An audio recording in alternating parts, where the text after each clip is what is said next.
মধ্যপ্রাচ্যের যুদ্ধ পরিস্থিতিতে আবারও দেখা দিয়েছে নাটকীয় মোড়। দীর্ঘ কয়েক মাসের সংঘাত, পাল্টাপাল্টি হামলা আর সামরিক চাপের পর এবার সামনে আসছে আলোচনার সম্ভাবনা। আর সেই আলোচনার কেন্দ্রবিন্দুতে যুক্তরাষ্ট্র ও ইরান।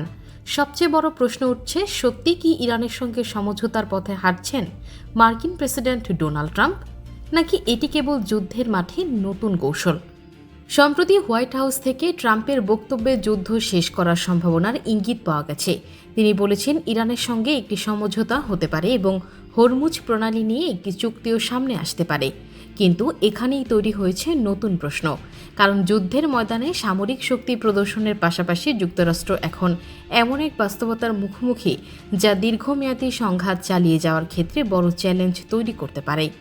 আন্তর্জাতিক বিভিন্ন প্রতিবেদনে দাবি করা হয়েছে, ইরানের বিরুদ্ধে দীর্ঘ সময় ধরে পরিচালিত সামরিক অভিযানে যুক্তরাষ্ট্র বিপুল পরিমাণ প্রতিরক্ষামূলক ক্ষেপণাস্ত্র ব্যবহার করেছে। বিশেষ করে দূরপাল্লার প্রতিরক্ষা ব্যবস্থার মজুত নিয়ে উদ্বেগ তৈরি হয়েছে। এমনকি মার্কিন প্রশাসনের পক্ষ থেকেও অস্ত্রের মজুত এবং উৎপাদন বাড়ানোর প্রয়োজনীয়তার কথা উঠে এসেছে। অবশ্য এর অর্থ এই নয় যে যুক্তরাষ্ট্র সামরিকভাবে পরাজিত হয়েছে, বরং বাস্তবতা হলো যুক্তরাষ্ট্রের হাতে এখনও বিশ্বের অন্যতম শক্তিশালী সামরিক সক্ষমতা রয়েছে। কিন্তু একটি দীর্ঘস্থায়ী যুদ্ধের ক্ষেত্রে অস্ত্রের মজুত, উৎপাদন ক্ষমতা, অর্থনৈতিক ব্যয় এবং মিত্রদের ওপর চাপ সবকিছুই গুরুত্বপূর্ণ হয়ে ওঠে। আর ঠিক এই জায়গাতেই ইরানের কৌশল আলাদা। ইরান সরাসরি যুদ্ধ চালিয়ে যাওয়ার পাশাপাশি কূটনৈতিক পথও খোলা রাখছে। তেহরানের পক্ষ থেকে বলা হয়েছে, যুক্তরাষ্ট্রের কাছ থেকে কিছু ইতিবাচক বার্তা পাওয়া গেছে। তবে সরাসরি আলোচনায় বসার আগে ইরান কয়েকটি গুরুত্বপূর্ণ বিষয় সমাধান করতে চাইছে। এর মধ্যে অন্যতম হরমুজ প্রণালী। বিশ্বের অন্যতম গুরুত্বপূর্ণ এই জলপথ নিয়ে বিপুল পরিমাণ তেল ও গ্যাস পরিবহন হয়। ফলে হরমুজে অস্থিরতা তৈরি হলে শুধু মধ্যপ্রাচ্যে নয়, পুরো বিশ্বের জ্বালানি বাজারে তার প্রভাব পড়ে। আর এই কারণেই ওমানের মতো মধ্যস্থতাকারী দেশগুলোর ভূমিকা এখন অত্যন্ত গুরুত্বপূর্ণ হয়ে উঠেছে। প্রতিবেদন অনুযায়ী ওমানের মধ্যস্থতায় ইরান ও যুক্তরাষ্ট্রের মধ্যে পরোক্ষ যোগাযোগের সম্ভাবনা তৈরি হয়েছে। তবে তেহরান এখনও সরাসরি আলোচনার ব্যাপারে সতর্ক। অর্থাৎ একদিকে ওয়াশিংটন বলছে সমঝোতার দরজা খোলা রয়েছে, অন্যদিকে তেহরান বলছে আগে কিছু মৌলিক বিষয় পরিষ্কার করতে হবে। এই অবস্থায় সবচেয়ে বড় প্রশ্ন, কে বেশি চাপে? ইরানও যুদ্ধের কারণে ব্যাপক অর্থনৈতিক ও সামরিক চাপের মধ্যে রয়েছে। দেশটির অবকাঠামো, সামরিক স্থাপনা এবং গুরুত্বপূর্ণ অঞ্চলগুলোতে হামলার প্রভাব পড়েছে। অন্যদিকে যুক্তরাষ্ট্রকেও দীর্ঘমেয়াদী সামরিক উপস্থিতি, বিপুল অস্ত্রের ব্যবহার এবং আঞ্চলিক নিরাপত্তার চাপ সামলাতে হচ্ছে। এর সঙ্গে যুক্ত হয়েছে আরও একটি গুরুত্বপূর্ণ বিষয়, হরমুজ প্রণালীতে বাণিজ্যিক জাহাজ চলাচল। এই জলপথে যে কোনো বড় ধরনের বাধা তৈরি হলে আন্তর্জাতিক বাজারে তেলের দাম বেড়ে যেতে পারে। একই সঙ্গে এশিয়া, ইউরোপ এবং মধ্যপ্রাচ্যের বহু দেশের অর্থনীতিতে চাপ তৈরি হতে পারে। তাই যুদ্ধ থামানোর আলোচনায় শুধু ইরান ও যুক্তরাষ্ট্রের স্বার্থ নয়, সৌদি আরব, কাতার, সংযুক্ত আরব আমিরাত এবং ওমানের মতো আঞ্চলিক দেশগুলোর স্বার্থও জড়িয়ে রয়েছে। তবে কূটনৈতিক তৎপরতার মধ্যেও যুদ্ধের উত্তেজনা পুরোপুরি থামেনি। ইরানের বিভিন্ন এলাকায় বিস্ফোরণের খবর, নিরাপত্তা অভিযান এবং গুপ্তচর বৃত্তির অভিযোগ পরিস্থিতিকে আরও জটিল করে তুলেছে। ইরানের পক্ষ থেকে বিভিন্ন ব্যক্তিকে বিদেশি গোয়েন্দা সংস্থার হয়ে কাজ করার অভিযোগে গ্রেপ্তারের খবরও এসেছে। অর্থাৎ একদিকে আলোচনার টেবিল প্রস্তুত হচ্ছে, অন্যদিকে মাঠে অবিশ্বাস এখনও অটুট। এখানেই ট্রাম্প প্রশাসনের জন্য সবচেয়ে বড় চ্যালেঞ্জ। কারণ আলোচনায় বসা মানেই যুদ্ধের সব সমস্যা শেষ হয়ে যাওয়া নয়, বরং একটি স্থায়ী সমঝোতায় পৌঁছাতে হলে পারমাণবিক কর্মসূচি, নিষেধাজ্ঞা, সামরিক হামলা, আঞ্চলিক নিরাপত্তা এবং হরমুজ প্রণালীর মতো একাধিক জটিল বিষয়ে সমাধান প্রয়োজন। আর ইরানের জন্য চ্যালেঞ্জ কম নয়। তেহরানকে সিদ্ধান্ত নিতে হবে যুদ্ধ চালিয়ে যাওয়ার সামরিক সক্ষমতা এবং রাজনৈতিক চাপের মধ্যে তারা কতটা কঠোর অবস্থান ধরে রাখবে। তাহলে কি বলা যায় তেহরানের কাছে হার মেনে নিচ্ছেন ট্রাম্প? এখনই এমন সিদ্ধান্তে পৌঁছানো ঠিক হবে না, বরং বলা যায় যুদ্ধের পাশাপাশি কূটনৈতিক পথকে গুরুত্ব দিচ্ছে ওয়াশিংটন। আর ইরানও সেই সুযোগকে নিজেদের শর্ত ও স্বার্থের সঙ্গে মিলিয়ে দেখছে। তবে একটি বিষয় স্পষ্ট, যুদ্ধ যত দীর্ঘ হবে দুই পক্ষের ওপরই চাপ ততই বাড়বে, আর সেই চাপ থেকে হয়তো জন্ম নিতে পারে একটি সমঝোতা। শেষ পর্যন্ত এই সংঘাতের সমাধান হবে যুদ্ধক্ষেত্রে নাকি আলোচনার টেবিলে, তার উত্তর নির্ভর করছে আগামী কয়েকদিনের কূটনৈতিক তৎপরতার ওপর। হরমুজ প্রণালী, ইরানের পারমাণবিক কর্মসূচি এবং যুক্তরাষ্ট্রের সামরিক অবস্থান, এই তিনটি বিষয়ই এখন মধ্যপ্রাচ্যের ভবিষ্যৎ নির্ধারণে সবচেয়ে গুরুত্বপূর্ণ হয়ে উঠেছে।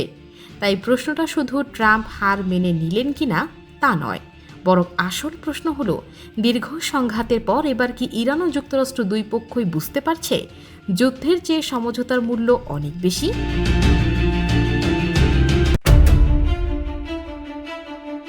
বাংলাদেশ ও ভারতের সম্পর্কে নতুন করে গুরুত্বপূর্ণ বার্তা সামনে এসেছে। বাংলাদেশকে হেয় প্রতিপন্ন করে কোনো ধরনের কর্মকাণ্ড ভারত করবে না, ঢাকাকে এমন আশ্বাস দেওয়ার কথা জানিয়েছে বাংলাদেশের পররাষ্ট্রমন্ত্রী ডক্টর খলিলুর রহমান। সোমবার সচিবালয়ে প্রধানমন্ত্রীর সঙ্গে বাংলাদেশে নিযুক্ত ভারতীয় হাইকমিশনার দীনেশ ত্রিবেদীর বৈঠকের পর আয়োজিত সংবাদ সম্মেলনে এই তথ্য জানান পররাষ্ট্রমন্ত্রী। বৈঠকে দুই দেশের বিভিন্ন দ্বিপাক্ষীয় বিষয়ে আলোচনা হয়েছে, আর সেখানেই বাংলাদেশকে হেয় প্রতিপন্ন করে কোনো ধরনের কর্মকাণ্ড না করার বিষয়ে ভারত আশ্বস্ত করে বলে জানিয়েছেন ডক্টর খলিলুর রহমান। কূটনৈতিকভাবে এই বক্তব্য বেশ গুরুত্বপূর্ণ, কারণ বাংলাদেশ ও ভারতের সম্পর্ক দীর্ঘদিনের হলেও দুই দেশের মধ্যে বিভিন্ন সময়ে নানা ইস্যুতে টানাপোড়েন তৈরি হয়েছে। সীমান্ত, রাজনৈতিক বিষয়, পানি, বাণিজ্য সহ বিভিন্ন ইস্যুতে দুই দেশের মধ্যে আলোচনা ও মত পার্থক্য রয়েছে। এর মধ্যেই ভারতীয় হাইকমিশনারের সঙ্গে বাংলাদেশের প্রধানমন্ত্রীর বৈঠক এবং পররাষ্ট্রমন্ত্রীর দেওয়া এই বক্তব্য দুই দেশের সম্পর্কের বর্তমান অবস্থাকে নতুন করে আলোচনায় এনেছে। তবে বৈঠকে শুধু সম্পর্কের সাধারণ বিষয় নিয়েই আলোচনা হয়নি। বাংলাদেশের পক্ষ থেকে দণ্ডপ্রাপ্ত সাবেক প্রধানমন্ত্রী শেখ হাসিনাকেও দেশে ফেরানোর বিষয়টি গুরুত্ব নিয়ে তোলা হয়েছে। পররাষ্ট্রমন্ত্রী জানান, শেখ হাসিনাকে বাংলাদেশের ফেরানোর প্রক্রিয়া ত্বরান্বিত করার বিষয়টি ভারতীয় হাইকমিশনারকে জানানো হয়েছে। এখন দেখার বিষয় ভারত এসব বিষয়ে পরবর্তী সময়ে কী ধরনের পদক্ষেপ নেয়, কারণ বাংলাদেশ থেকে প্রত্যাবর্তনের বিষয়টি উত্থাপন করা হলেও ভারতীয় পক্ষ থেকে এ বিষয়ে কী সিদ্ধান্ত নেওয়া হবে তা বিস্তারিত এই সংবাদ সম্মেলনে জানানো হয়নি। অন্যদিকে বৈঠকে উঠে এসেছে আন্তর্জাতিক কূটনীতির আরেকটি গুরুত্বপূর্ণ বিষয়, ব্রিক্স সম্মেলন। জবাবে তিনি জানান, বাংলাদেশের প্রধানমন্ত্রী হিসেবে নয়, ব্রিক্সটেকের চেয়ারপারসন হিসেবে তারেক রহমানকে ব্রিক্স সম্মেলনে আমন্ত্রণ জানিয়েছে ভারত। এই বিষয়টিও কূটনৈতিকভাবে গুরুত্বপূর্ণ, কারণ বিমস্টেক দক্ষিণ ও দক্ষিণ পূর্ব এশিয়ার দেশগুলোর মধ্যে আঞ্চলিক সহযোগিতার একটি গুরুত্বপূর্ণ প্ল্যাটফর্ম। বাংলাদেশ বর্তমানে এই সংগঠনের চেয়ারম্যানের দায়িত্ব রয়েছে। ফলে বিমস্টেকের চেয়ারম্যান হিসেবে বাংলাদেশের প্রধানমন্ত্রী আন্তর্জাতিক বিভিন্ন বৈঠক ও সম্মেলনে অংশগ্রহণের সুযোগ তৈরি হওয়া আঞ্চলিক কূটনীতি বাংলাদেশের ভূমিকা আরও দৃশ্যমান করতে পারে। এদিকে বাংলাদেশ ভারত বৈঠকে দুই দেশের সম্পর্ক এগিয়ে নেওয়ার বিষয়ে গুরুত্ব দেওয়া হয়েছে বলে জানিয়েছে পররাষ্ট্রমন্ত্রী। তবে সম্পর্ক এগিয়ে নেওয়ার পথে বেশ কিছু সংবেদনশীল বিষয় এখনও রয়েছে, বিশেষ করে প্রত্যাবর্তন, সীমান্ত পরিস্থিতি, দ্বিপাক্ষীয় অবস্থা এবং রাজনৈতিক যোগাযোগ। এসব বিষয়ে দুই দেশের অবস্থান ও বাস্তব পদক্ষেপ আগামী দিনের সম্পর্কের উপর বড় প্রভাব ফেলতে পারে। ঢাকা ও নয়াদিল্লির মধ্যে কূটনৈতিক যোগাযোগ অব্যাহত রয়েছে। একদিকে বাংলাদেশ চাইছে দুই দেশের সম্পর্ক পারস্পরিক সম্মান ও স্বার্থের ভিত্তিতে এগিয়ে নিতে, অন্যদিকে ভারতও দ্বিপাক্ষীয় সম্পর্ক এগিয়ে নেওয়ার বিষয়ে আলোচনা চালিয়ে যাচ্ছে। কিন্তু শুধু আশ্বাস নয়, এখন গুরুত্বপূর্ণ হয়ে উঠেছে বাস্তব পদক্ষেপ। বাংলাদেশকে হেয় প্রতিপন্ন করে কোনো কর্মকাণ্ড না করার যে আশ্বাস ভারত দিয়েছে, সেটি বাস্তবে কিভাবে প্রতিফলিত হয় সেটি হবে দেখার বিষয়। একই সঙ্গে শেখ হাসিনা এবং ওসমান হাদি হত্যাকাণ্ডে জড়িতদের ফেরানোর বিষয়ে বাংলাদেশে অনুরোধের পর ভারত কী পদক্ষেপ নেয় সেটিও নজরে থাকবে।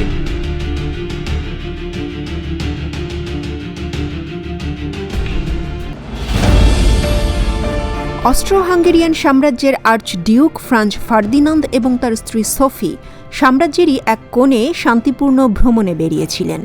গ্রীষ্মের সেই রোদেলা সকাল কারো কাছে ছিল এক সাধারণ দিন, আর কারো বা কাছে উৎসবের দিন।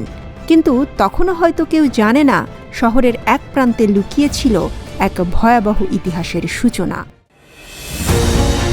জুনের 28 তারিখ সকাল 11টা। আর্চডিউকের গাড়িবহর ধীরে ধীরে সারায়েভোর পথে এগোচ্ছে। রাস্তার দুপাশে সারি বেঁধে দাঁড়িয়ে মানুষ, হাতে পতাকা, মুখে হাসি। কিন্তু সেই ভিড়ের মধ্যেই মিশেছিল আততায়ীদের ছায়া। অস্ট্রো হাঙ্গেরি শাসিত বসনিয়া হার্জেগোভিনার সার্ব জনগোষ্ঠী বহুদিন ধরেই স্বাধীনতার স্বপ্নে উন্মুখ। তাদের সেই স্বপ্নে আগুন জুগিয়েছে পাশের দেশ সার্বিয়া।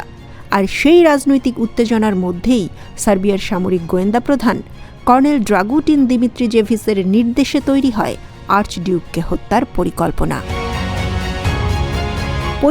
অনুযায়ী প্রথম দুজন আততায়ী সুযোগ হারালেও তৃতীয় ব্যক্তি নেদেলস্কো কেভিনোভিক বোমা ছুঁড়ে দেয় আর্চডিউকের গাড়ির দিকে। কিন্তু ভাগ্য সহায় হয়, বোমাটি গাড়িতে না লেগে ছিটকে পড়ে পেছনের গাড়িতে। আহত হন কয়েকজন অফিসার। পরিস্থিতি উত্তপ্ত হলেও আর্চডিউক পালানোর পরিবর্তে যান টাউন হলে, যেখানে কটাক্ষ করে বলেন, আমি এসেছি ভ্রমণে আর আমাকে বরণ করা হলো বোমা দিয়ে।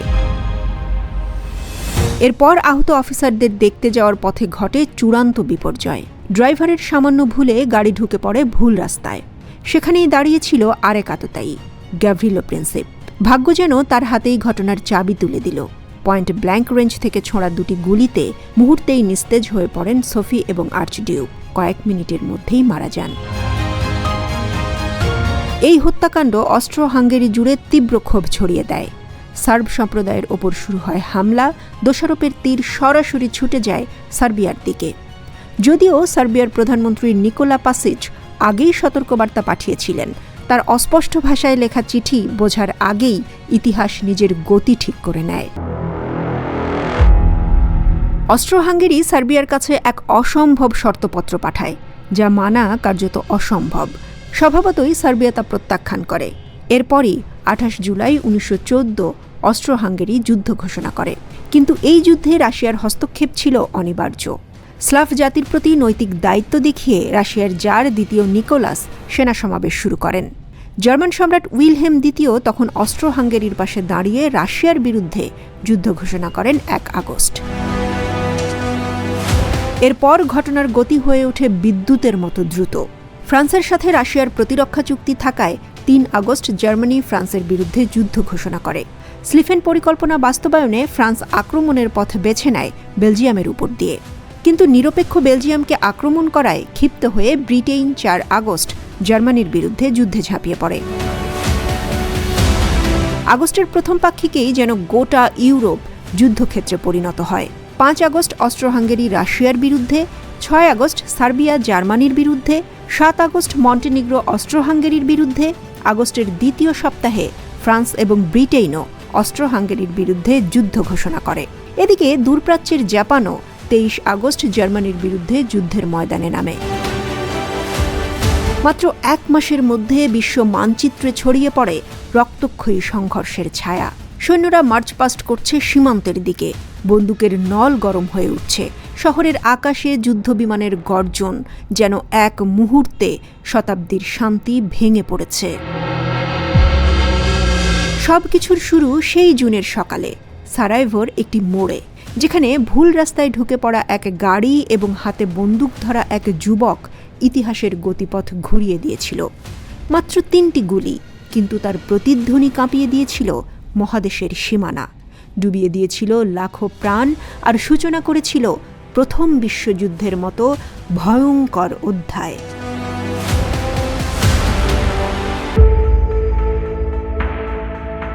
গল্প শুরু হয় ককেশাসের একটি ছোট্ট শহর গরিতে।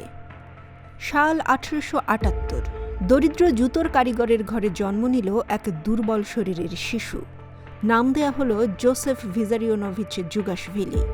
ছোটবেলায় গুটি বসন্তে মুখমণ্ডল জর্জরিত, বাবার মদ্যপ আচরণে মারধরের শিকার। এমন অশান্ত পরিবেশেই বেড়ে ওঠেন তিনি। হয়তো এই দাগই তার ব্যক্তিত্বে রেখে গিয়েছিল কঠোরতার ছাপ।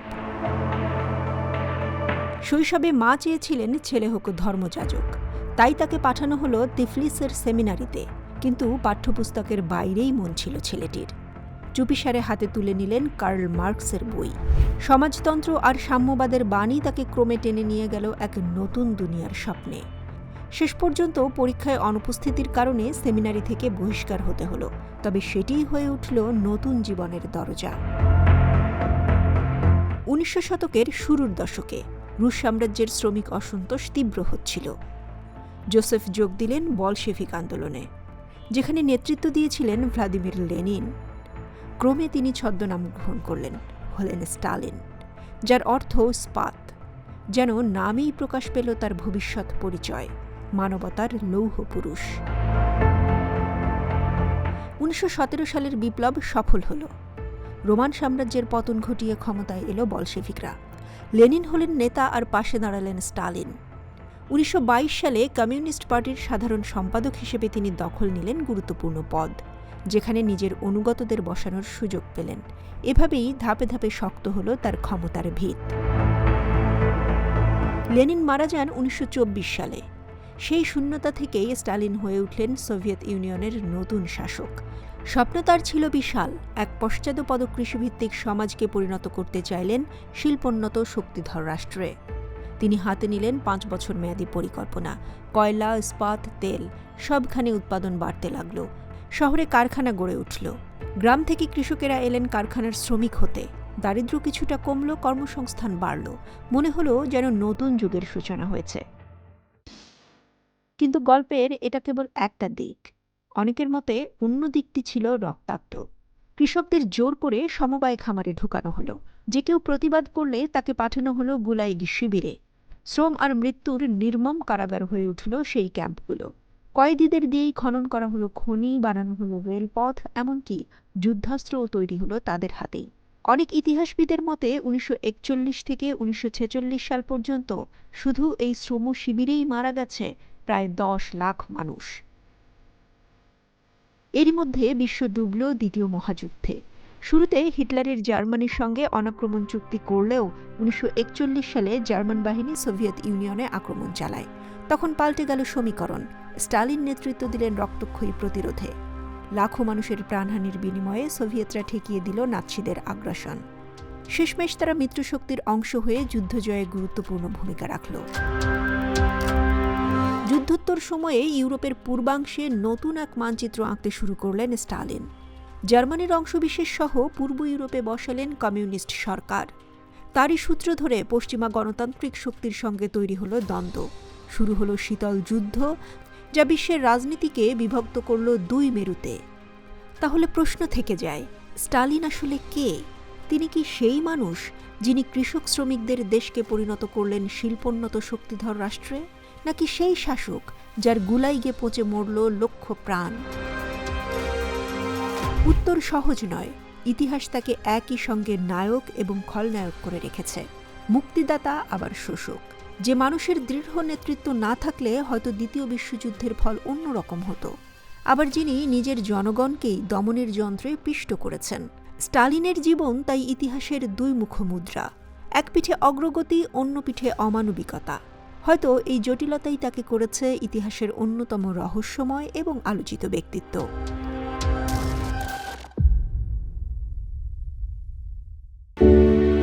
অতীতের পৃথিবীতে দূর দূরান্তের পথিক ও মুসাফিরদের জন্য তৈরি করা হতো ছিমছাম সাজানো গোছানো পান্থশালা।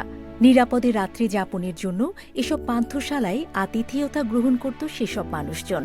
কিছু পান্থশালায় থাকত সুস্বাদু খাবারের ব্যবস্থাও। সময়ের সর্পিল সাঁকো পেরিয়ে হারিয়ে গেছে এসব পান্থশালার গল্প।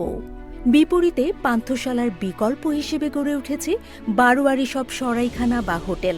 পৃথিবীর প্রথম হোটেল কখনো কোথায় তৈরি হয়েছিল তা আজও অজানা। তবে ইতিহাসের রোমাঞ্চকর পাতায় জায়গা করে নেয়া প্রাচীনতম হোটেলটি এখনও দাঁড়িয়ে রয়েছে সগৌরবে। জাপানে অবস্থিত এই হোটেলের নাম নিশিয়ামা ওনসেন কেইউনকান। 705 খ্রিস্টাব্দের কথা। জাপানের সম্রাট তেনজির ঘনিষ্ঠ এক সহযোগীর একমাত্র সন্তান ছিলেন ফুজিওয়ারা মাহিতো। বাবার সঙ্গে রাজদরবারে তারও ছিল অবাধ যাতায়াত।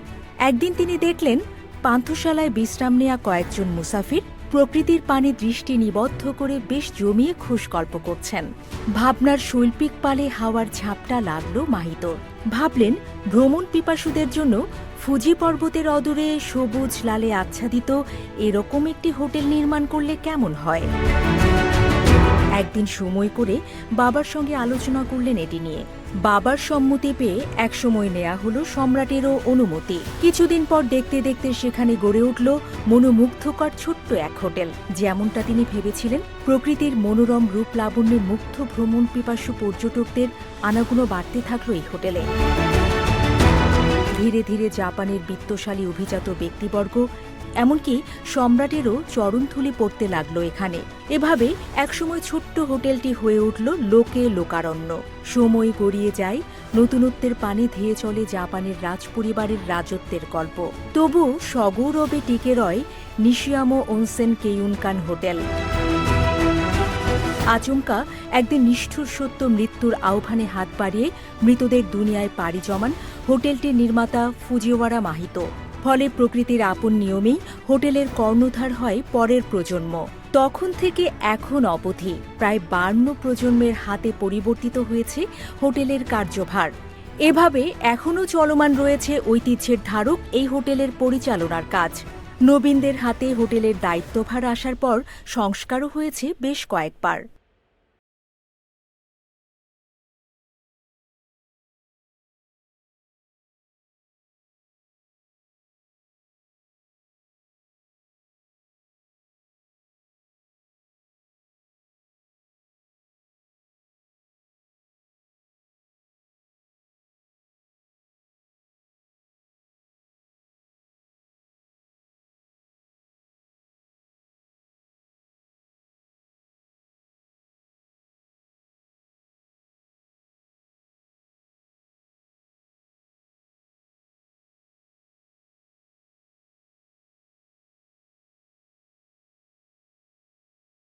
রোমাঞ্চকর কক্ষে রাত্রি যাপনে হোটেলও তার সৌন্দর্যের পানি পর্যটকদের আমন্ত্রণ জানায় আগের মতোই সমান তালে।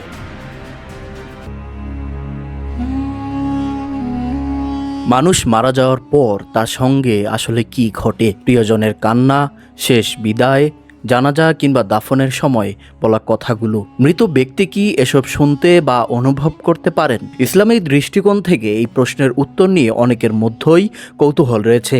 সম্প্রতি এমনই এক প্রশ্নের উত্তর দিয়েছেন শায়খ আহমদুল্লাহ, আর সেখান থেকেই উঠে এসেছে মৃত ব্যক্তির শ্রবণ ও অনুভূতি নিয়ে গুরুত্বপূর্ণ কিছু হাদিসের কথা। প্রথমেই একটি বিষয় পরিষ্কার করা দরকার, মৃত ব্যক্তিকে গোসল করানোর সময়, কাফন পরানোর সময় কিংবা দাফনের আগে আত্মীয় স্বজনের কান্না, কথাবার্তা ও চলাফেরা মৃত ব্যক্তি সবকিছু পুরোপুরি শুনতে বা অনুভব করেন এমন সুস্পষ্ট হাদিস পাওয়া যায় না। অর্থাৎ আমরা প্রচলিতভাবে অনেক কথা শুনলেও সেগুলোকে নিশ্চিত ইসলামী বক্তব্য হিসেবে গ্রহণ করার আগে সতর্ক হওয়া প্রয়োজন।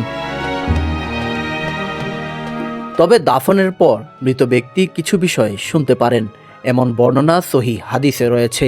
সহিহ বুখারীতে আনাস রাদিয়াল্লাহু তাআলা আনহু থেকে বর্ণিত একটি হাদিসে এসেছে, কোনো ব্যক্তিকে যখন কবরে রাখা হয় এবং দাফন শেষ করে তার আত্মীয় স্বজন ও সঙ্গীরা সেখান থেকে ফিরে যায়, তখন মৃত ব্যক্তি তাদের চলে যাওয়ার সময় জুতার শব্দ পর্যন্ত শুনতে পায়। এই হাদিস থেকে বোঝা যায় দাফনের পর মৃত ব্যক্তিকে আল্লাহ তাআলা বিশেষ কিছু বিষয় শোনার বা অনুভব করার ক্ষমতা দিতে পারেন। কিন্তু সেটি কিভাবে ঘটে, এর সঠিক বাস্তবতা একমাত্র আল্লাহ তাআলাই ভালো জানেন। কারণ মৃত্যুর পর মানুষ যে জীবনে প্রবেশ করে সেটিকে ইসলামী পরিভাষায় বরজখের জীবন বলা হয়। এটি আমাদের দুনিয়ার স্বাভাবিক জীবনের মতো নয়।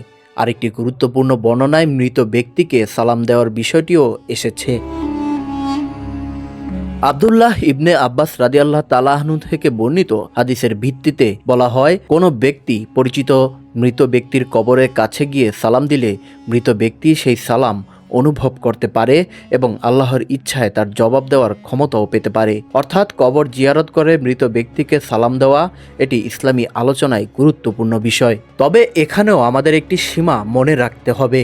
মৃত ব্যক্তিরা সবসময় আমাদের প্রতিটি কথা শুনছেন, আমাদের প্রতিটি কাজ দেখছেন কিংবা সবসময় আমাদের উপস্থিতি অনুভব করছেন এমন কোনো সাধারণ ও নিশ্চিত দাবি করা ঠিক নয়। কারণ এ বিষয়ে যতটুকু কোরআন ও সহিহ হাদিসে প্রমাণিত হয়েছে, আমাদের বক্তব্য ততটুকুর মধ্যেই সীমাবদ্ধ রাখা উচিত।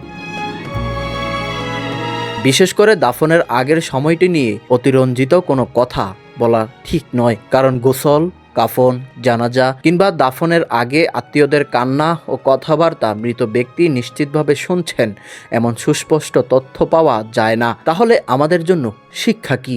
মৃত ব্যক্তির জন্য সবচেয়ে গুরুত্বপূর্ণ বিষয় হলো তার জন্য দোয়া করা, কবর জিয়ারত করে সালাম দেওয়া, মৃত ব্যক্তির জন্য ক্ষমা প্রার্থনা করা এবং আল্লাহর কাছে তার জন্য রহমত কামনা করা। এসবই একজন জীবিত মানুষের জন্য গুরুত্বপূর্ণ আমল, কারণ মৃত্যুর পর মানুষের দুনিয়ার জীবন শেষ হয়ে যায়, কিন্তু জীবিতদের দোয়া ও ভালো কাজের মাধ্যমে মৃত ব্যক্তির জন্য কল্যাণের আশা করা যায়। তাই প্রিয়জনকে হারানোর পর শুধু কান্না কিংবা বিলাপের মধ্যে সীমাবদ্ধ না থেকে তার জন্য আল্লাহর কাছে ক্ষমা ও রহমত চাওয়া উচিত। আর মৃতরা ঠিক কতটা শুনতে পান, কিভাবে অনুভব করেন কিংবা বর্জকের জীবন, তাদের উপলব্ধির প্রকৃতি কি, এসব অদৃশ্য জগতের বিষয়। এখানে আমাদের বিশ্বাসের ভিত্তি হবে কোরআন ও নির্ভরযোগ্য হাদিস, অনুমান, লোকমুখে প্রচলিত গল্প কিংবা অতিরঞ্জিত বক্তব্য নয়। সবশেষে বলা যায়, দাফনের পর মৃত ব্যক্তি কিছু বিষয় শুনতে বা অনুভব করতে পারেন এমন হাদিস রয়েছে, কিন্তু দাফনের আগের প্রতিটি মুহূর্তে তিনি আত্মীয়দের সব কথা শুনতে পান এমন সুস্পষ্ট প্রমাণ নেই। তাই প্রিয়জন মারা গেলে সবচেয়ে উত্তম কাজ হলো তার জন্য দোয়া করা, তার মাগফিরাত কামনা করা এবং আল্লাহর রহমতের উপর ভরসা রাখা। কারণ মৃত্যুর পর মানুষের প্রকৃত অবস্থান সম্পর্কে পূর্ণ জ্ঞান একমাত্র আল্লাহর তাআলার কাছেই রয়েছে।